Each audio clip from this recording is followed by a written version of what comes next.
What I'll leave behind is the fourth record by Void of Vision, a metalcore band that's quite underrated, but they do have a following of some sort.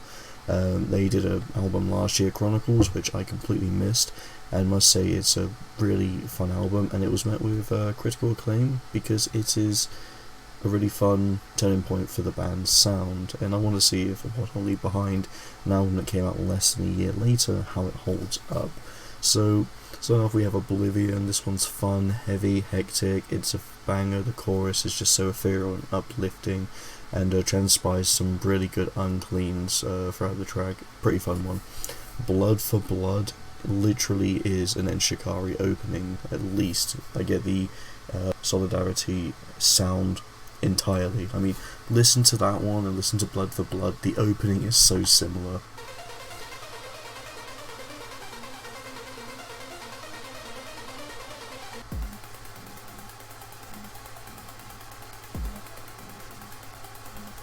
But I love the way that they take this track. Blood for Blood's great, the synths work are nice, the electronics are a beautiful touch. I just love, again, how chaotic this track is. Supernova has a really fun chorus and makes this one of the also tracks I really enjoy. We're going 3 for 3 with this, but it's great. I think the riffs as well on the first 3 tracks would be great. Supernova not quite as strong, but still is amazing. I think the approach they have on this one, the electronic metalcore blend, has been working pretty well in the band's favour. Neurotic has this more industrial sound with this repeated dun heavy beat to it, which is a nice sound to give it that roughness, sharp tone to it. Probably my least favourite of the tracks mentioned so far, but it's still really good. I think I can vouch for that one. It's fun, it's got a great madness, great amount of madness to it. I really enjoy it. Pretty cool.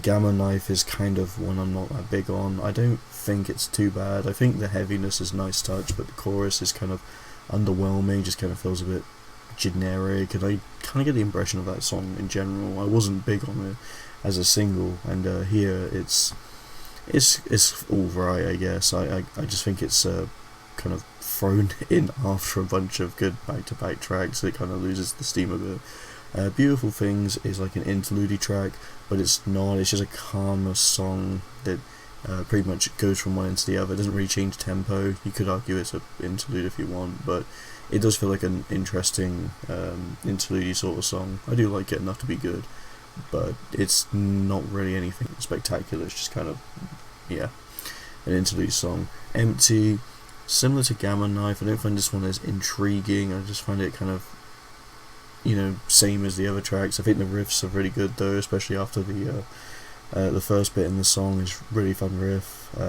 Some pretty heavy stuff as well, and Empty has got a lot of aggression to it, but yeah, I don't think the chorus is quite as engaging in my opinion. Just kind of the Midnight Sweat does heavy really well, and I think that literally just sets the tone of the whole track. Really fun, awesome, pretty good track. And then Decades, yeah, this one's similar to Oblivion. It's got some heaviness. I love how ethereal and uplifting the chorus is. It's so powerful. A lot of fun electronic moments as well. This song is great. Angel Darkness was kind of met with good to like decent reception amongst fans because of how safe it played. Definitely the safest track on the album, if you don't count Beautiful Things, that is. It's soft and it still has the metal edge, but it's very pulled back with this more poppy electronic beat just to kind of make it feel more uplifting and more soft than it should be. I like this one though, so I give it props for that. Yeah, that's pretty much all the 10 tracks. It's quite a short album actually, but I think that means that there's no filler necessarily, and it doesn't feel like there's filler to me. It feels like there's songs that could go for a bit more, like Gamma Knife and Empty, and maybe Angel of Darkness, but a lot of it is pretty solid, and definitely stuff that I'd love to go back into again and again. An album that just keeps me engaged in just around a good half an hour, like a time killer. I give this one a 4 out of 5, pretty good.